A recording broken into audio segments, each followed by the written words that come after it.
بسم اللہ الرحمن الرحیم۔ کسی جنگل میں ایک سیانہ کوا رہتا تھا۔ کوا بہت خوشحال زندگی گزار رہا تھا۔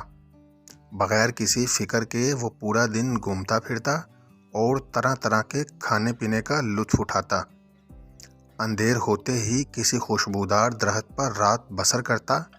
زندگی کے حسین دن گزارتے گزارتے ایک دن جب اس کی ملاقات ایک ہنس سے ہوئی تو اس ملاقات کے بعد وہ پریشان رہنے لگا۔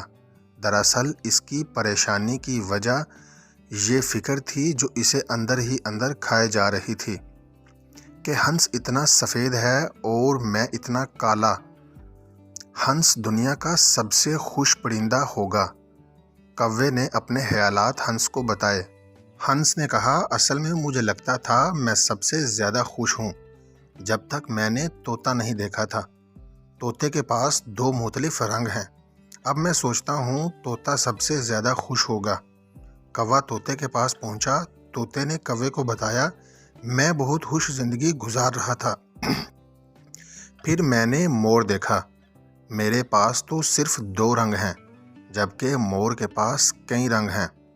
کوا مور سے ملنے چڑیا گھر جا پہنچا۔ وہاں کوے نے دیکھا کہ سینکڑوں لوگ مور کو دیکھنے آئے ہوئے ہیں۔ لوگوں کے روانہ ہوتے ہی کوے نے مور کے قریب گیا اور کوے نے مور سے کہا، پیارے مور، تم بہت خوبصورت ہو۔ تمہیں دیکھنے روزانہ ہزاروں افراد آتے ہیں۔ مجھے لگتا ہے تم دنیا کے سب سے خوش رہنے والے پرندے ہو۔ مور نے جواب دیا، میں بھی سوچتا تھا میں سب سے خوبصورت اور خوش پرندہ ہوں، لیکن میں اپنی خوبصورتی کی وجہ سے چڑیا گھر میں قید ہوں۔ میں نے چڑیا گھر پر کافی غور کیا اور مجھے اندازہ ہوا کہ صرف کوا وہ واحد پرندہ ہے جو چڑیا گھر کے کسی بھی پنجرے میں قید نہیں۔ پچھلے کچھ دنوں سے مجھے لگتا ہے کہ اگر میں کوا ہوتا تو آزاد ہوتا۔ اگر بغور جائزہ لیں تو ہم میں سے کچھ انسان بھی ایسے ہی زندگی گزار دیتے ہیں۔ زندگی کا موازنہ کرتے کرتے ناشکری کرنے لگ جاتے ہیں۔ جو اللہ نے دیا ہوتا ہے اس سے بھی لطف حاصل نہیں کر پاتے۔ اپنے پاس 10 روپے ہوتے ہیں لیکن دوسروں کے 100 پر نظر رکھنے کی وجہ سے بے چین زندگی گزار رہے ہوتے ہیں۔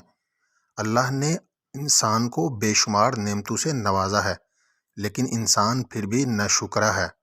اپنے سے زیادہ والے سے موازنہ احساس کمتری میں مبتلا کرتا ہے۔